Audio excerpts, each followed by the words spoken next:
히브리서는 우리 맨 처음 시작할 때부터 소개했듯이 초대교회 고난받는 공동체를 위하여 주신 위로의 서신입니다. 그 위로가 단지 힘을 내라, 잘 될 것이다 이렇게 막연한 격려를 한 것이 아니라 예수를 믿는다는 것이 우리가 현실에서 당하는 어떤 비극, 어떤 재앙으로도 방해할 수 없는, 그리고 그런 모든 것들을 넘어서는 귀한 것이다 하는 것으로 답을 대신하고 있습니다. 오늘 본문에는 예수님께서 우리를 위하여 죽으시고 그 죽음을 통하여 죽음의 세력을 가진 마귀를 멸하신 행위라 이렇게 얘기를 함으로써 우리가 현실에서 만날 수 있는 최고의 재앙, 죽음이 결국은 재앙일 수 없다 하는 얘기까지 가는데 이것이 불만인 것입니다. 그렇게 하시려면 우리 모두의 현실에 죽음이 우리에게 공포가 되지 않으며 죽음의 어떤 세력들이 우리를 불편하게 만들지 않아야 옳은데 현실은 여전히 죽음이 최고의 권력으로 우리에게 공포와 위협을 가하고 있다 하는 현실입니다. 이것을 성경을 따라 우리가 그 의미를 이해하고 깨우친다면 성경이 주장하는 위로가 아무도 방해할 수 없는 위로라는 것을 발견하게 되실 것입니다. 기억해야 할 것은 오늘 여러분 우리 함께 보신 그 본문 바로 앞에 5절, 히브리서 2장 5절이 하나님이 우리가 말하는 바 장차 올 세상을 천사들에게 복종하게 하심이 아니니라. 그러나 누구인가가 어디에서 증언하여 이르되 사람이 무엇이기에 주께서 그를 생각하시며 인자가 무엇이기에 주께서 그를 돌보시나이까. 그를 잠시 동안 천사보다 못하게 하시며 영광과 존귀로 관을 씌우셨습니다 라는 이 말씀을 다시 상기해야 합니다. 인생에 고난이 있는 이유는 하나님이 우리 인간과 인생을 우리의 기대보다 더 높고 깊게 목적하고 계시기 때문에 고난이 있다 이렇게 답하는 것입니다. 하나님, 저도 포기할 테니까 하나님도 이쯤에서 그만하시죠. 이게 이제 우리의 소원이고 하나님 그렇지 않다. 그래서 이제 고난이 있습니다. 그 목적이 얼마나 크냐 하면 하나님이 당신이 지으신 세상을 다스리는 일에 우리를 후사로, 우리를 자녀로 부르시고 있다. 천사들에게 그것을 물려줄 생각이 없다.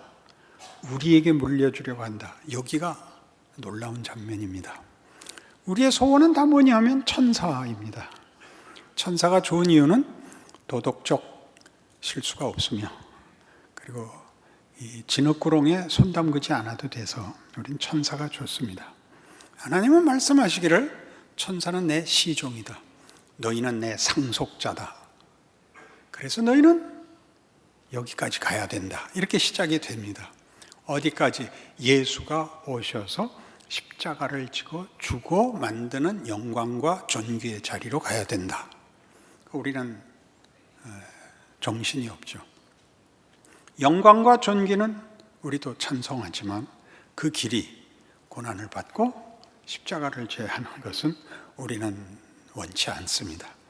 그러나 성경은 그것이 하나님이 우리를 그의 상속자로 불러 만들려고 하는, 여기 시편 8편을 인용한 대로 사람이 무엇이기에 주께서 그를 생각하시며 인자가 무엇이기에 주께서 그를 돌보시나이까.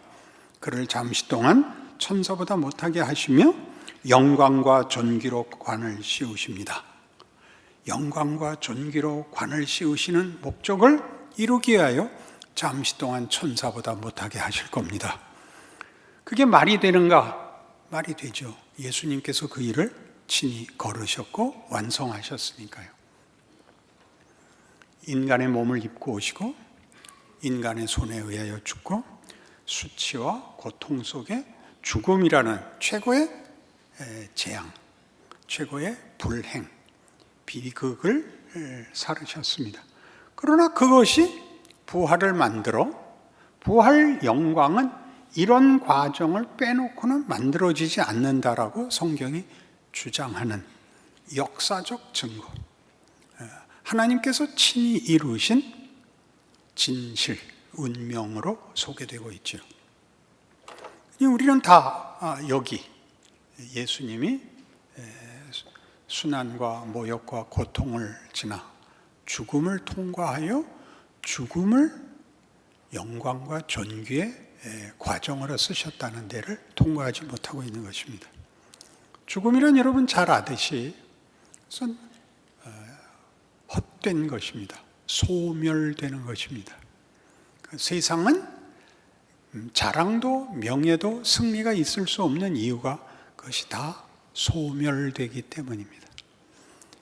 영생이라는 말은 생명이 시간적으로 영원히 지속된다는 뜻보다 더 크게 그 가치가 영원하다라는 뜻입니다. 그러니 예수를 믿으면 영생을 얻는다는 말은 우리는 말하자면 죽음의 그 비극, 죽음의 헛됨이 우리에게는 적용되지 않는다. 우리를 침범할 수 없다. 그런 뜻을 가진 영생을 소유하고 있는 것입니다. 그래서 이러한 문제는 말하자면 우리가 인생 속에서 고난으로 느끼고 재앙으로 느끼고 그래서 신자가 되었음에도 불구하고 현실 생활에서 여전히 우리에게 큰 짐이 되는 이 원망, 그래서 잘해야 체념에 불과한 우리의 신앙 현실을 새롭게 확인시켜 줍니다. 부활로, 소망으로, 명예로, 그리고 믿음으로 우리를 회복시켜 줍니다. 이걸 조금 더 이해해 봅시다. 시편 8편에 있듯이 하나님께서 사람을 이렇게 높이 대접하십니까? 우리를 잠시 동안 천사보다 못하게 하시며 영광과 존귀로 관을 씌우십니다. 라는 고백은 도대체 무슨 뜻일까요? 기왕 영광과 존귀가 우리에게 허락될 운명이라면 거기 왜 잠시 동안 천사보다 못해지는, 아니 더 깊이 고난과 비명과 분노가 이글거리는 현실을 걷게 하실까요? 사람이 무엇이간데 라는 것이 시편 8편에서는 인간의 운명과 존재의 가치에 대한 환희로, 환호성으로, 감사로 터져 나오지만 잘 알듯이 욥기에서는 반대의 입장에서 터져 나온 비명이었습니다. 하나님, 사람이 무엇이길래 관심을 가지고 관역으로 삼으셔서 분초마다 시험하시며 침 삼킬 동안도 놓아두지 않습니까? 라는 통한의 비명이 나왔던 것도 동일한 인간이 무엇이길래 였습니다. 욥의 경우를 보면 우리가 나중에 이 환호성으로 나오는 일의 과정을 자세히 알 수 있는 내용으로 기술되어 있죠. 욥은 의인이었습니다. 하나님을 잘 섬기고 아무런 죄도 짓지 않고 혹시라도 있을지 모르는 범죄를 인하여 미리미리 제사를 지내고 조심하고 그리고 복받고 잘 살고 있었습니다. 어느 날 하늘 어전회의에 사탄이 나타나고 하나님이 그를 꾸중합니다. 너는 왜 그 모양이냐? 욥을 봐라. 그래서 욥이 반론을 제기했죠. 아이 잘해주니까 그렇죠. 잘해주지도 않는데 잘하는 사람이 있습니까? 그러죠. 하나님께서 사탄에게 뜻밖의 그래? 내기 한번 해볼까? 이렇게 됩니다. 잘해주지 않아도 욥이 믿음을 지킬 것이냐? 이게 커다란 이제 내기가 됐죠. 사탄이 가서 그의 가족을, 소유물을 다 치고 그를 괴롭게 하여 악창이 나게 하고 그는 영문을 모르는 재앙 속에서 울부짖게 됩니다. 세 친구들이 위로하러 와서 그를 위로할 말을 찾지 못하여 일주일을 옆에서 함께 고난의 현장에서 있습니다. 그리고 드디어 충고를 하기 시작하죠. 빨리 회개해라. 잘못했다고 빌어라. 하나님이 다 용서해 주실 것이다. 욥의 억울함은 그것이었습니다. 나는 잘못한 것이 없다. 나는 회개할 것이 없다. 나는 이 모든 일이 그냥 영문을 모르겠고 당황스러울 뿐이다. 친구들이 뭐라고 꼬집었죠? 그럼 하나님이 잘못했단 말이냐? 네가 아무 잘못이 없다고 말하고 그럼 하나님이 잘못된 벌을 내리셨단 말이냐? 너 그렇게 말하는 것만으로도 네가 잘못한 것이다. 어찌 네가 하나님보다 낫겠느냐? 하나님이 더 공평하시고 하나님이 더 엄정하시지 어찌 네가 다 하나님의 뜻을 헤아리겠느냐? 이것이 그들의 비난이었고 욥은 펄펄 뛰었죠. 그렇지 않다. 나는 이 문제를 하나님께 물어봐야겠다. 이건 말이 되지 않는다. 이게 욥의 시험이었습니다. 하나님은 나중에 그를 만나주시고 욥기 긴 장 중에 38장에 이르러서야 하나님이 욥을 만나주시고 이제 욥을 항복시키십니다. 천하 만물을 보이시며 창조 세계의 신비와 위엄과 그 깊은 아름다움들을 소개하고 욥은 항복합니다. 우리는 쉽게 하나님의 높으심과 크심과 놀라우심에 대하여 욥이 할 말이 없게 되었다라는 식으로 결말을 끌고 가는데 전혀 그렇지 않습니다. 하나님은 욥에게 이렇게 말합니다. 너는 이런 장엄한 창조 세계를 나와 함께 다스려야 하는 내 후사다. 이 놀라움들에 대하여 너는 깊은 이해와 하나님의 자녀라는 긍지와 지위와 실력에 와야 된다. 이렇게 얘기합니다. 무슨 얘기가 되죠? 너는 다만 네 자신의 일신상의 안위만 걱정하면 되고 잘못을 저지르지 않는 것으로 괜찮은 인생으로 만족하면 안 된다. 이렇게 되는 겁니다. 그래도 여러분도 그거는 목사님께 다 맡기고 우리는 그냥 좀 봐주시죠. 이렇게는 안 됩니다. 사탄이 한 질문에 대하여 하나님이 당신의 명예를 욥에다 걸고 그래 이 내기를 해보자 라고 한 것은 욥이 신앙을 지키느냐 안 지키느냐의 문제가 아니라 이런 훨씬 커다란 문제가 거기에 걸려 있는 것입니다. 어떤 문제? 너 왜 그 모양이냐? 욥을 봐라. 그러죠. 사탄이 대답하기를 욥이 뭐 대단해서요. 저 잘해서 잘 먹고 잘 사는 게 다이지 무슨 그에게 더 이상의 가치가 있습니까? 무슨 그에게 위대한 점이 있단 말입니까? 그러자 하나님이 대답하기를 너 내가 인간을 다만 등 따시고 배부르면 만족하는 뭐든 그냥 그저 생물에 불과한 걸 만들었단 말이냐? 내가 창조주로서의 어떤 실력과 어떤 영광과 어떤 대단한 목적을 가지고 창조 세계를 만들었으며 다스리며 인류에게 무엇을 줬는지 모르겠단 말이냐? 한번 해볼까? 이렇게 된 겁니다. 그래서 욥에게 걸린 문제가 뭡니까? 그에게 잘못이 없으나 그가 복귀는 것입니다. 왜 복귀죠? 우리 현실에서도 동일하게 나타나는 일 아닙니까? 여러분들이 잘못한 게 뭐 있습니까? 예수 믿었고 헌금하고 있고 혹시 안 낸 거는 나중에 더블로 다 갚았고 우리가 잘못한 게 뭐가 있습니까? 하나님은 왜 복구시는 겁니까 도대체? 우리의 마음속에 불만이 있는 이유가 뭡니까? 세상의 것으로 만족하려는 것을 깨부시는 하나님의 도전이 우리를 쉬지 못하게 하는 거 아닙니까? 욥에게 그랬듯이. 그러니까 자꾸 묻죠. 하나님, 원하는 거 있으면 빨리 말하십시오. 다 내고 더 이상은 고민하지 않는 여생을 주십시오. 이게 우리의 소원이죠. 하나님 그렇게 못하겠다는 겁니다. 너희는 지금 사탄이 너희를 평가한 것 정도로 머물러 있어서는 안 된다. 내가 목적한 인간에 대한 지위나 내가 목적한 나의 능력이 아니다. 하나님이 욥기에서 말하는 것입니다. 너는 이것보다 더 가야 된다 이거죠. 하나님께서 죽음을 뚫는다는 것은 소멸, 비극을 뚫어서 그것을 힘을 못 쓰게 하여 해결해버리고 없애버리고 묻어버린 것이 아니라 그 길로 우리를 계속 인도하고 있는 길입니다. 죽음이라는 자리는 다만 소멸되고 다만 끝장난 헛된 것이었으나 그 죽음이 우리로 하여금 너희는 이것으로 끝장나면 안 된다라는 것을 예수를 통하여 보이심으로 우리 마음속에 일어나는 죽으면 그만인 것이기 때문에 가지는 다만 일회성의 인생이라고 생각하고 체념하여 가지는 타협을 도전하는 것이지요. 죽음이 있는데 그 죽음이 끝일 수 없다. 그 죽음이 끝이라면 나는 창조주의 명예를 내놔야 된다. 창조와 죽음으로 끝나고 마는 그런 하나님을 하나님이라고 부를 수 있느냐?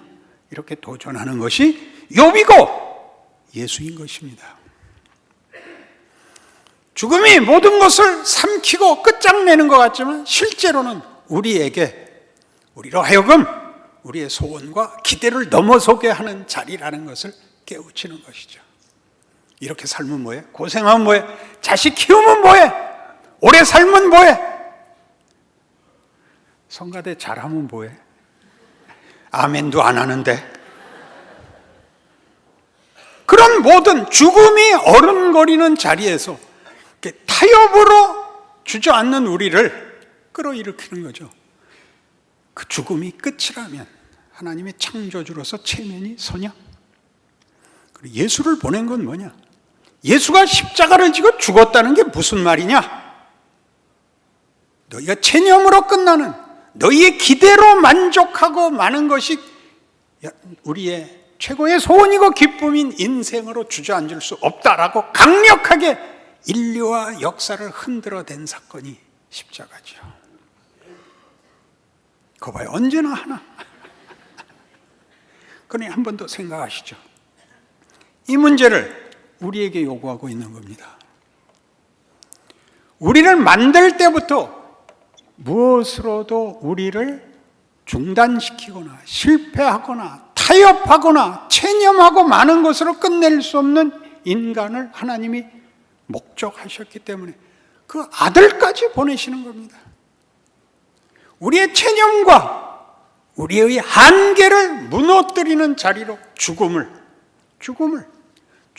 치워버리고 없애버리는 것이 아니라 그 죽음의 자리를 새로운 문을 향하여 열도록 우리의 불만, 우리의 재난, 우리의 고난들이 일을 하는 하나님의 일로 우리의 인생의 역사에 주어져 있는 것입니다. 만족하시지 않는다면 우리 본문으로 돌아와서 14절 자녀들은 혈과 육에 속하였으며 그도 또한 같은 모양으로 혈과 육을 함께 지니심은 죽음을 통하여 죽음의 세력을 잡은 자 곧 마귀를 멸하시며 또 죽기를 무서워함으로 한평생 매어 종노릇하는 모든 자들을 놓아주려 하심이니 이는 확실히 천사들을 붙들어 주려 하심이 아니요 오직 아브라함의 자손을 붙들어 주려 하심이라. 자, 천사들이 후사가 아니고 후계자가 아니고 인류가 그의 후사입니다. 인류가 그의 자녀가 됩니다. 그래서 아브라함의 자손들을 붙들어 주는 겁니다. 그래서 하필 아브라함의 자손이 등장을 할까요? 아브라함은 믿음의 조상이기 때문에 여기 등장합니다. 로마서 4장으로 가시죠. 아브라함이 믿음의 조상으로서 우리에게 기억돼야 할 그의 인생이 우리에게 신앙상 중요한 이유가 여기 이렇게 소개됩니다. 로마서 4장 16절. 그러므로 상속자가 되는 그것이 은혜에 속하기 위하여 믿음으로 되나니 이는 그 약속을 그 모든 후손에게 굳게 하려 하심이라. 율법에 속한 자에게뿐만 아니라 아브라함의 믿음에 속한 자에게도 그러하니 아브라함은 우리 모든 사람의 조상이라. 기록된 바 내가 너를 많은 민족의 조상으로 세웠다 하심과 같으니 그가 믿은 바 하나님은 죽은 자를 살리시며 없는 것을 있는 것으로 부르시는 이시니라. 아브라함은 믿음의 조상입니다. 그리고 그에게 이 약속을 했습니다. 너는 많은 민족의 조상이 될 것이다. 너로부터 시작하여 내가 내 백성을 하늘의 별 같고 땅의 바다의 모래같이 부를 것이다 입니다. 그러니까 아브라함이 믿은 하나님은 없는 것을 있는 것 같이 부르시며 죽은 자를 살리시는 하나님, 창조의 하나님이며 부활의 하나님입니다. 그러니 기억하셔야 됩니다. 아브라함은 믿음이 좋은 믿음의 모범의 1번이 아닙니다. 그는 바로 없는 것에서 있는 것을 만든 첫 번째 수혜자입니다. 아브라함이 믿음의 조상인 것은 믿음이라는 방법을 동원하신 하나님의 일하심의 첫 번째 은혜를 입은 자, 믿음의 복을 누린 자입니다.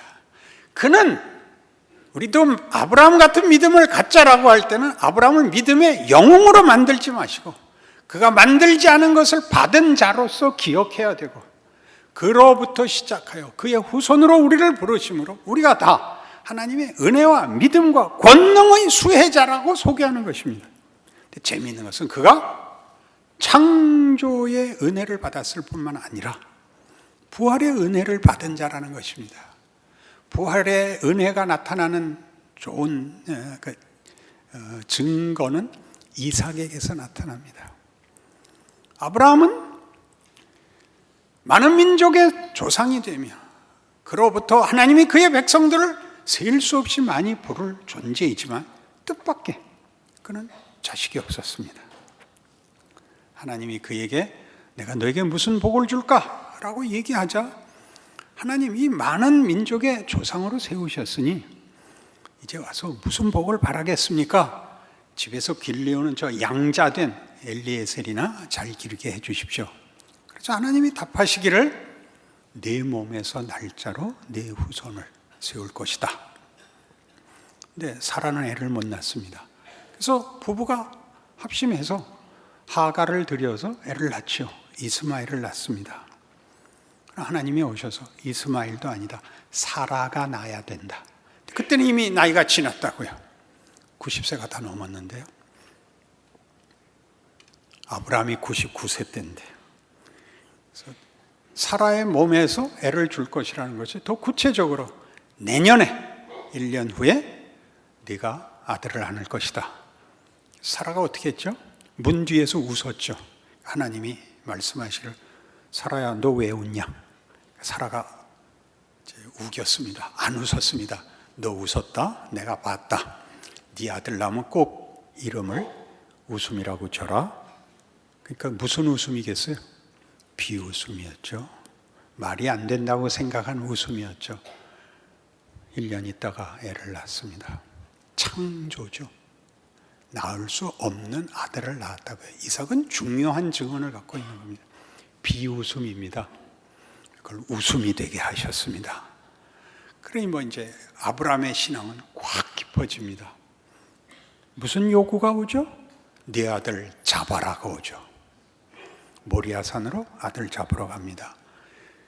아브라함이 아들을 바칠 만큼 믿음이 있었다 이렇게 얘기하고 아브라함은 이삭도 바쳤는데 헌금 못 내냐 이렇게 가는 거는 곁길로 빠진 겁니다. 더 중요한 걸 놓친 겁니다. 뭘 놓쳤냐? 하나님은 창조를 왜 잡으라고 했을까요? 우리 현실이 그렇기 때문에 잡으라고 한 겁니다. 우리가 실패했거든요. 하나님은 이 창조의 목적을 만족시켜야 하는 믿음을 우리가 실패합니다. 우리에게 준 자유로 책임으로 가지 못했습니다. 하나님이 창조를 잡으라고 합니다. 이삭을 잡으라고 합니다. 그럴 바엔 왜 줬죠? 하나님은 다 없애고 새로 만들지 않고 우리가 저지른 일까지 포함하여 부활을 만드시는 것이 이삭 사건입니다. 잡아라, 잡지요, 멈춰라. 네가 여기까지 따라왔으니 됐다. 여러분 아셔야 돼요. 창조가 모든 목적을 가지고 우리의 영광이 되게 하는 일에 가장 중요한 일을 실패한 것이 죽음을 불렀습니다. 그게 뭐였죠? 자유와 책임입니다. 그걸 하나님이 되살리십니다. 어떻게 되살리십니까? 우리의 실패가 우리에게 보여준 결과를 지나옴으로써 십자가를 지르고 지나가는 예수 그리스도의 생애에서뿐만 아니라 우리 생애에서 일어나는 것을 통하여 죽음이 우리에게 들이대는 위협, 우리가 하나님을 따라가지 못해서 자초한 이 재앙들을 통과하여 창조가 원래 목적했던 것을 이루기 위하여 우리 실패까지 담아내어 부활로 끌고 가는, 그래서 이삭에게는 창조와 부활이 있는, 우리 생애에 하나님이 주신 창조를 실패하여 자초한 모든 재앙들을 뒤집어 우리에게 다시 한 번 더 하나님의 자녀로서의 영광에 갈 수 있는 기회로 몰아낸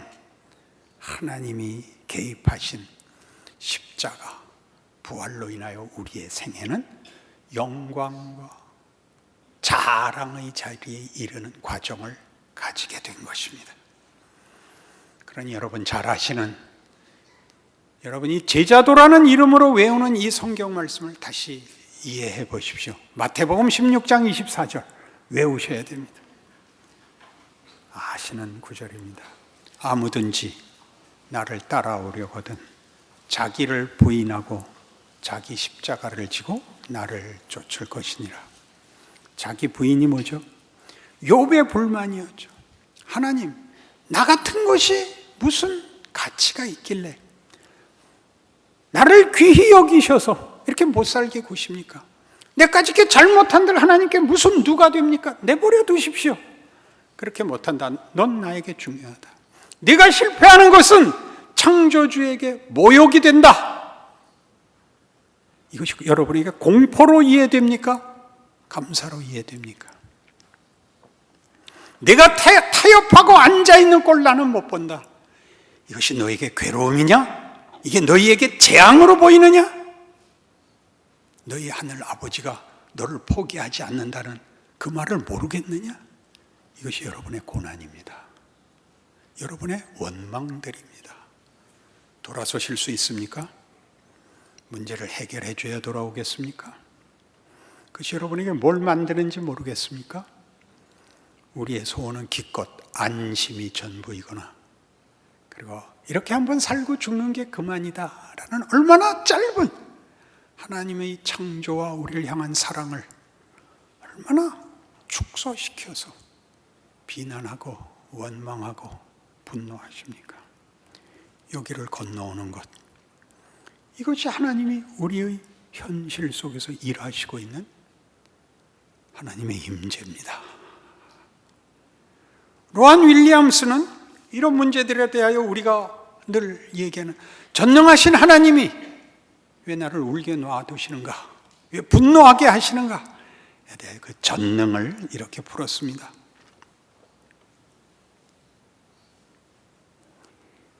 하나님의 권능이란 인간의 마음과 씨름하고 함께 협력하여 어떤 대가를 치르고서라도 끊임없이 그것을 돌파해 나가는 힘이라.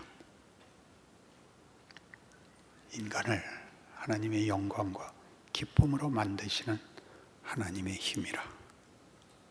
기도하십시다. 하나님 아버지, 우리의 인생에 하나님의 임재는 너무나 분명합니다. 문제는 우리 자신입니다. 고난과 고통이 타협과 체념으로 가는 것을 막으시는, 죽음이 입을 연 그 앞에서 공포에 떠는, 그걸 돌파하여 부활로 나가는 길이 열려 있음에도 불구하고 언제나 도망가는 우리의 모습을 보이고 계십니다. 부끄러운 일입니다. 그러나 그것은 감사한 일입니다. 우리로 그 모든 길을 이겨내게 하시옵소서. 해결이 돼서가 아니라 하나님의 진정성을 인하여 자신의 정체와 지위와 운명을 아는 자답게 하시옵소서. 예수님 이름으로 기도합니다. 아멘.